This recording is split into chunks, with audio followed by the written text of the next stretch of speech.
for your chain swinging, clang clang, and it costs a lot. Bitch, I'm always at the guala, yeah, and you are not badass beat. Keep on going till you hit the spot. Whoa, I'm a big bag hunter with the.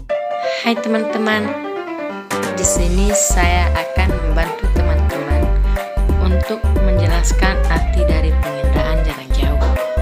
Penginderaan jarak jauh merupakan pengukuran atau akuisisi data suatu objek atau fenomena sebuah alat yang tidak secara fisik melakukan kontak dengan objek tersebut atau dari jarak jauh.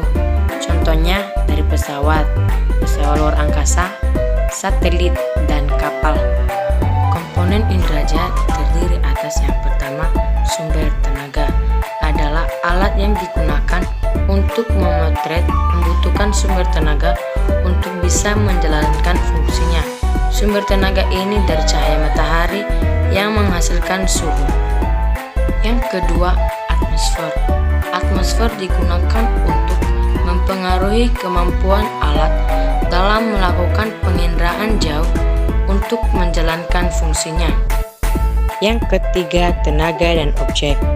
Objek dalam penginderaan jarak jauh meliputi kenampakan di permukaan bumi, baik alam maupun buatan seperti lahan, perairan, hutan, permukiman, dan bentuk muka bumi.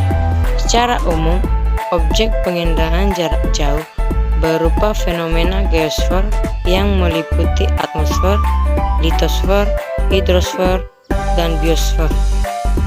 Yang keempat, sensor.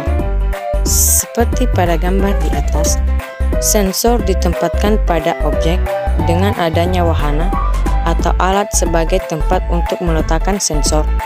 Fungsi sensor menerima dan merekam tenaga yang datang dari suatu objek.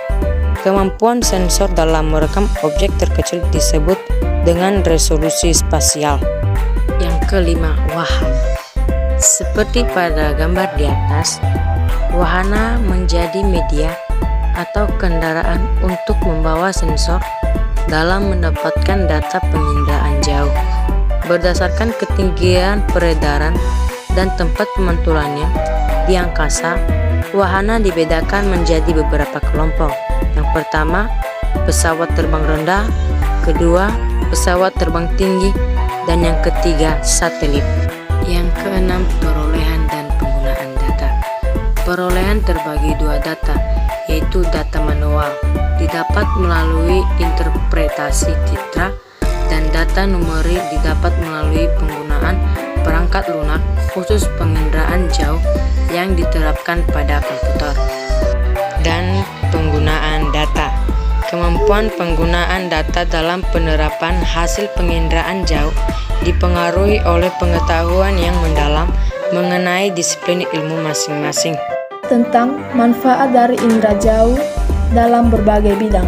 Pertama, bidang meteorologi dan klimatologi. Seperti di atas, digunakan untuk mengamati keadaan cuaca dan iklim, memetakan cuaca dan iklim, mengetahui pola angin pemukiman, hingga prediksi cuaca di suatu wilayah.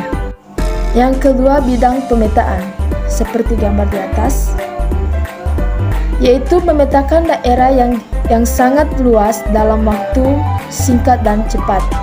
Nomor 3, bidang kependudukan dan perencanaan wilayah, seperti gambar di atas. Penginderaan menghasilkan data yang ringkas tentang lingkungan yang berkenaan dengan bumi.